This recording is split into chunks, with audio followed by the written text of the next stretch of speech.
David with Aim for Excellence. Today's video will serve as a basis for the understanding of our main course, Linear Algebra. Without further ado, let's get into it. A matrix is a rectangular array of numbers or other mathematical objects for which operations are defined. In this case, a matrix is defined as A, where A's can be any number or of any kind, where they have their own identical order pair where they can be located. Today's video will show you how to do multiplication, addition, subtraction, and the locations of the matrices. Let's start with addition. Let's say you have a matrix A which has the numbers 1, 2, 3, 4, and matrix B that has 3, 4, 5, 6. So what would happen if you add matrix A plus matrix B? This is how it works. So you have matrix A, which is 1, 2, 3, 4, plus matrix B, which is 3, 4, 5, 6, which will yield you a matrix that looks something like this. So you take numbers that are corresponding in their matrices and add them up together. So this could be 1 and 3, so we have 1 plus 3 for the first part. Then we have 2 and 4, so 2 plus 4. On the bottom we have 3 plus 5, 3 plus 5. And lastly we have 4 and 6. 4 plus 6. Then once you add them up, you end up with a matrix that looks like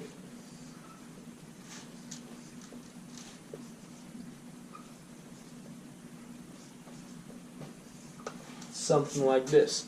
So know the matrix A plus matrix B is equal to 4, 6, 8, and 10.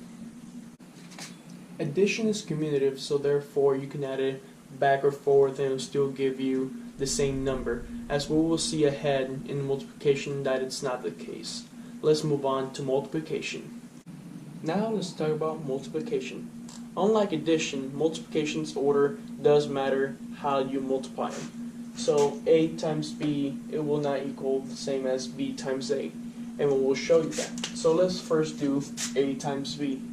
So we have matrix A, 1, 2, 3, 4, times matrix B, which is a 3, 4, 5, 6. The first thing you check before you start multiplication is to even check if you're even able to do the multiplication. This is a simple rule to remind you how to. So we see the size of the matrix A, which is a 2 by 2. We have 2 by 2, and we check the size of matrix B, which happens to be the same, a 2 by 2.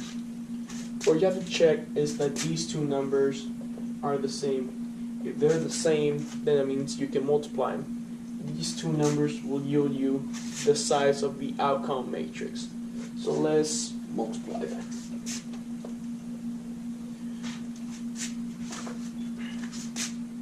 I like to give myself a little space. That way I can show my work. I like to separate it. That way we know each space of each quadrant of the matrix. So first what we do for multiplication is we take the first row and we multiply it for the first column. So we multiply 1 times 3, this equals to 3, plus 2 times 5, which equals to 10. Then we'll do the same thing, but for the second row. So 3 times 3 equals 9, 4 times 5 is equal to 20. And then we'll move to the first row again, but the second column on the second matrix. So 1 times 4 is 4, plus 2 times 6, which equals 12. Move on to the second row. 3 times 4 is 12, plus 4 times 6, which is 24. Then if we add them up, see that this matrix yields us a matrix with 13, 16, 29, and 36. So matrix A times B would yield us a matrix of 13, 16, 29, and 36. Now let's show our work for B times A, which would be 3, 4, 5, 6 times matrix A, which is 1, 2, 3, 4. Again, I'm going to leave myself some space so I can work. Lines separate. So we have first row times first column, so 3 times 1 is 3, plus 4 times 3 is 12. Then we multiply second row with first column, 5 times 1 is 5, plus 6 times 3 is 18. Move on to the second column. 3 times 2 is 6, plus 4 times 4 is 16. Second row, second column. 5 times 2 is 10, plus 6 times 4 is 24. So we add them up. So we have a 15, 22, 23, and 34. As you can see, we have two different matrices, therefore they're not equal. That's all for multiplication. Let's move on to subtraction. Now let's talk about subtraction. Just like multiplication, order does matter, and now I'll show that A minus B is not the same thing as B minus A. Without further ado, let's get into it. So we take number minus its corresponding number from the other matrices. In this case, it's 1 and 2. So we have 1 minus 2 is 2, 5 minus 3, 5 minus 3, 2 minus 1 is 1, and 6 minus 4, 6 minus 4. Always try to be careful and check for negative signs, which might throw off your answer. So if we simplify 1 minus 2 to negative 1, 5 minus 3 is 2, 2 minus 1 is 1, 6 minus 4 is 2. So we have a matrix of negative 1, 2, 1, and 2. Now let's do B minus A.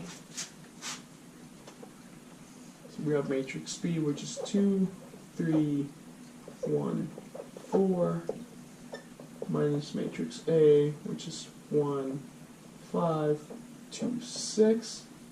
Again, we subtract its corresponding numbers from each of the matrices. So we have 2 minus 1, 2 minus 1, 3 minus 5, 3 minus 5, 1 minus 2, 1 minus 2, and 4 minus 6, 4 minus 6. Which, if we simplify, will give us 1, 2, 1, negative 2. Will give us a matrix of 1, negative 2, negative 1, negative 2. As we can see, they're not equal. Subtraction is basically like addition, which in this case order does matter and cannot be switched around. Now let's move on to the I and J. Now let's talk about the I and J. The I and J refers to a location within the matrix. The I increases down while the matrix J increases to the right. So this I will give you the number of rows it has, while J gives you the number of columns. So if we were to say I would like to get the number A1, 2, so we know it's in the first row right here, second column. So this will be the first, this will be the second column. So our number that's right here, that will be our number that gets located by I and J. I and J will be used throughout the course. It's just a simple location tool to use within the matrix. I hope you guys enjoyed the video about the basis of linear algebra. Next video we'll start chapter 1.1 where we'll talk about scalar multipliers and transpose. See you next time.